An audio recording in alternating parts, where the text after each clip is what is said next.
We're now going to go to our next panel, which is going to be led by Nely Galan, who is the first Latino president of television network who built her own media production company.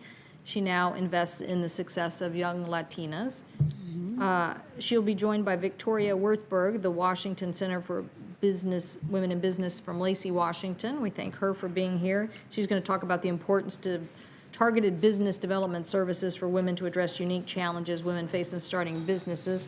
And Susan Sylvester of Absolute Resource Associates in Portsmouth, New Hampshire, and Lynn Sutton, who is with Advantage Building Contractors from Atlanta, Georgia, who will testify on women's small businesses and the challenges they face when competing for federal contracts. So welcome all of you. We're so appreciative that you are here. And so is it not? Nely Galan, you said Nely it correctly. Galan. Okay, all right, great. Well, Nely, Thank you you're so up much. first. Thank you. Thank you, Chairwoman Cantwell, Ranking Member Risch, and Senator Shaheen. Thank you so much for having me here. I'm honored to testify on behalf of Latinas and on behalf of women of color around entrepreneurship. As an entrepreneur myself, I am an immigrant from Cuba. I came here when I was 5 years old. And I have started a business in media, which is 20 years old, and I am the first Latina to be president of a network. And my entrepreneurship gene began, like many immigrants, as a girl in junior high who started to sell Avon in school to help my parents pay for school. And later on, when I got into television and I was a station manager, which is a very get-down business, and I worked for a gentleman that owned the station, and I built it up from 5 employees to 200 employees for 3 years. And one day, when I walked into work, my boss said to me, "Oh, we sold the company, we sold the station." And I was so angry at him, and I questioned him, and I said, "How could you do this? Why didn't you tell me it was up for sale? I felt that it was my baby." And he said these words to me that changed my life. He said, "Young lady, those are my chips. Go get your own chips." And I was very upset, but he sparked in me something that maybe my family as immigrants couldn't do at the time. And I decided to start a business. Really, there was nothing out there for me that told me how to do that, how to go about it. And for the first 4 years of my business, I did not make one penny. You can imagine what that's like for immigrant parents that want you to get married and move on, and they're telling you to stop this entrepreneurship thing. And I really had a hard time. But my boss had said to me once in one of our meetings, "When I was your age, I started a business, and for 10 years, I didn't make money. So thank God I didn't give up, and I hung in there. And in the 4th year, I started making some money. And after that, I went through the roller coaster ride of entrepreneurship with very little help. A couple of years ago, I go on Celebrity Apprentice with Donald Trump. They asked me, I'd been in television for many years, and they said, "We need a Latina in there." And when I went on, as someone who has been behind the scenes building a business for so many years, I didn't realize so many Latinas, so many women of color would call me and say, "How do we do it? How did you do it? We don't know where to get the information." Still.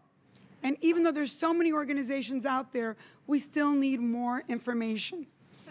So I decided to do something about it myself. Now that I'm in a very different place financially, I thought this is something that I should take on. I've always thought the private sector should also help our communities and deal with entrepreneurship. So I founded something called the Adelante movement. And Adelante in Spanish means adelante, move forward. I like to say it's adelante, let's get going. And really, the Adelante movement is a grassroots movement that unites, educates, and supports Latinas in their journey of economic empowerment through digital content, community workshops, events, and meeting other Latinas that have already done it so they learn how to go get their own chips. Again, as someone in the private sector, I'm lucky because I was able to fund a lot of this myself, and I was blessed to come across Coca-Cola, who helped me seed this through their 5x20 global initiative to enable the economic empowerment of 5 million women by the year 2020. And I just want you to know a little bit about our Latinas. They are the fastest growing entrepreneurs in America. They control most of their households' budgets, and they are the key decision makers with regard to their children's education. They are the pillars of our community and will only grow in influence as more and more come of age each year. Latina women are expected to become 30% of the total female population in this country by 2060.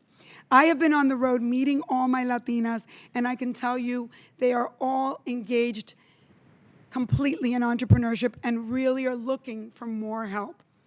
The Adelante movement is the beginning of that. And again, I believe in a private sector approach, and I'm willing to put up my own money and go find money from the private sector. However, I believe the federal government must also invest in Latinas' success by crafting policies that support and help to grow women-owned businesses.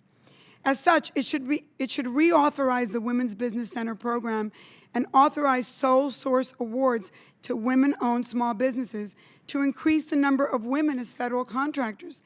These actions would bolster our economy and provide increased opportunities and access for women in general and Latinas in particular. Reauthorizing the Women's Business Center program, which provides counseling and training services to women business owners, is crucial to our nation's equitable success. The WBC program is the only entrepreneurial education program with specific responsibility to reach out to low-income and socially disadvantaged women. My Latinas need this information. Counseling and training is crucial, and I've seen firsthand what it can do. At Adelante training and workshops, women learn how owning their own businesses can improve not only their life, but enrich their community and the lives of their children as well. Women leave energized, informed, and with the skills and tools necessary to make their dreams a reality. However, as I just said, we can only do so much through Adelante. It takes a government that is committed to the future economic success of its citizens to invest on a larger scale in programs that will incur a positive return on investment. Increasing the level of investment in the WC program will ensure that all women, regardless of social status or income level, have access to the training, mentorship, and capital required to become job creators and influential community members. If women in general, and Latinas in particular, are given the tools to build their own path, America's best days are truly ahead. And I say, adelante. Thank you very much for that testimony, and we'll wait till all the witnesses have given testimony and then ask questions. Let me ask you, Ms. Galan, you talked about the role of the federal government in setting policy that can help Latina women-owned businesses. Mm-hmm. One of the challenges I think we have as senators is most of us on this committee have a good idea of what we would like to see that could encourage some of those policies. I think one of our challenges is building support for that in the rest of Congress. And so do you have, I know that WIP is interested in this issue. How do we get women to advocate with the Congress in support of these policies that we know are important as we are trying to encourage women-owned businesses? Well, I think what I'm trying to do with Adelante is partner with organizations like WIP, like Count Me In, that are already there, that are already established, and trying to join forces and bring the Latinas to the table to, to advocate for some of these things, because I think we don't realize that, ever since the bad economy, Latinas were already entrepreneurs. As I said, with me, we're kind of natural entrepreneurs. But with the bad economy, a lot of our husbands have lost their jobs, and the role of the breadwinner in the family has now gone to the Latina head of household. And so these women are ready to go, but they're not really integrated in the United States system of how going and raising money through the government works at all. So I'm lucky to have found organizations like WIP and others that have helped me also, learn the system and the processes. And I'm hoping to bring these women to the table. And I agree with you that we need to be part of the table. We need to be at the table, and we need to fight to be part of the system. It's very important. Thank you. Thank you, Chair. Well, I wanted to follow up on the difference. One of the changes that we're talking about from the report is just making sure we really focus on the adequate particular training to women. Mm-hmm. And obviously, Victoria, you're here representing the Women Business Centers, but I want to talk about what are the differences, because I can already hear some of the debate that we're going to have about, well, why can't SCORE just do this, and Why can't, some of the small business centers just do this? So can somebody talk about the differences between the services, or what do you think are the critical, relevant services that women businesses need? Well, I think for starters, I'll speak for Latinas. I think we take for granted that Latinas really don't know yet the system, don't even know how to find out what is offered. It is very complicated. If you go on the websites to even go there and start from scratch, it's very difficult. And so from my point of view, I feel like one of the things I hear them say is we also need to figure out how to learn to partner with other women. We need to build bridges between women that are already further along and create mentorship programs to bring these women through the system and through what is offered, because it's very complicated. About SCORE and its relationship to the women business centers? Nellie, no? Okay, well, I think that's all. Jean, do you have another question? Go ahead. One of the things you mentioned, Ms. Galan, is that often women don't know that these services are available. I'm sure you hear the same thing, Victoria and Sue and Lynn. You probably have had similar experiences.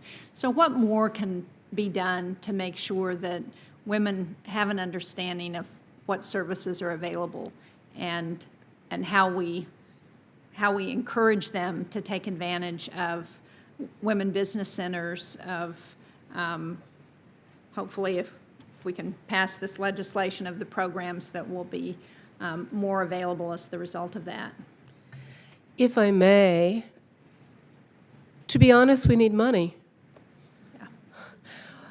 When you have $150,000 and you're serving 34 out of 39 counties with 2 staff people, you don't have a lot of money for marketing. You put all of your money into program services. We can't afford to go out and tell our story because we're barely paying the minimum amount to even provide services. That extra money will help us develop a marketing campaign to engage women in helping other women to grow women-owned businesses. I'm always surprised, as someone who comes from a marketing background, that we create all these incredible programs and they're not marketed. And if they're marketed, they're not marketed to specific communities. So it's almost like we're building a machine that no one knows it's there. And so what's the point of that?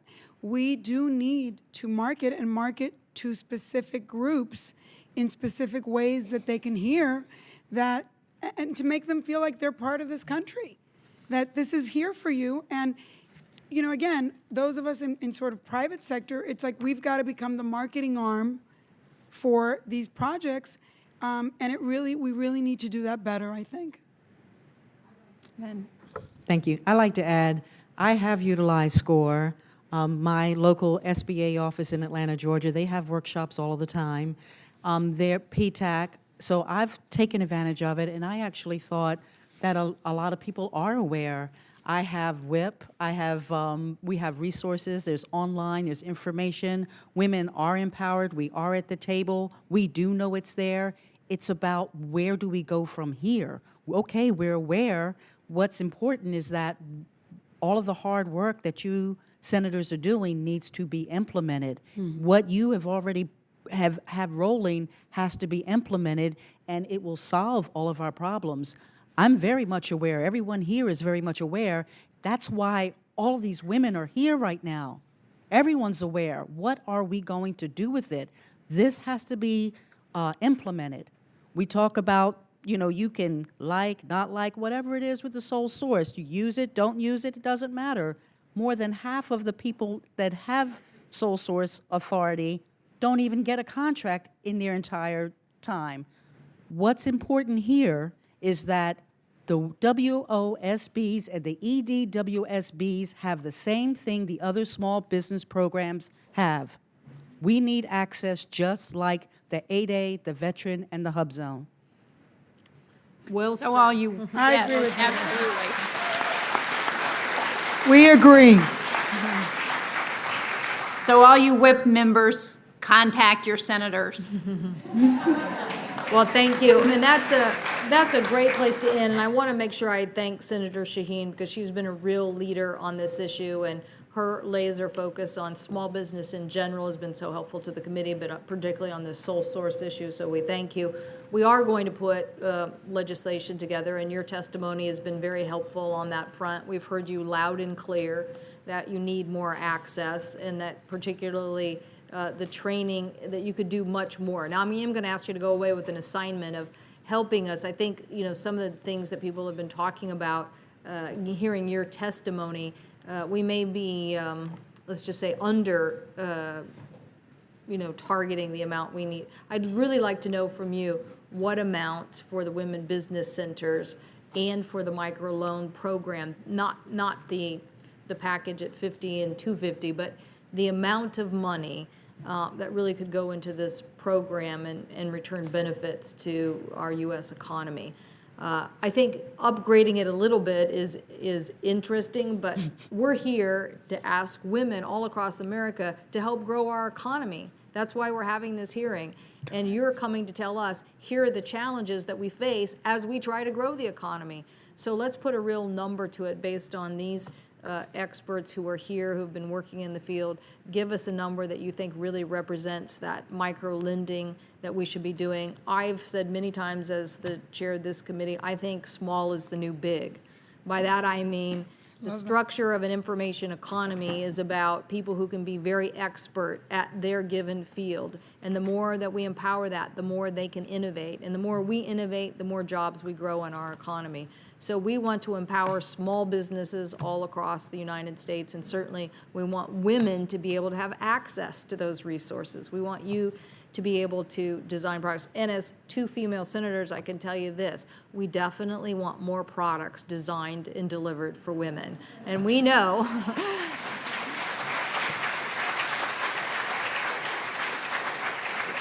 we know that if women businesses are empowered to do so, they will design those products. And so, again, we want to thank all our witnesses today and everybody who helped participate in this great forum. It is so heartening to see so many people here and realize that you will help us lead the charge on this issue. We do expect to have legislation on all these fronts: sole source contracting, empowering women through these microloan increases in intermediate loans, also the training programs and making sure that the access to capital is there. So thank you all very, very much for a very moving afternoon. And let's, what do you call it? Adelante.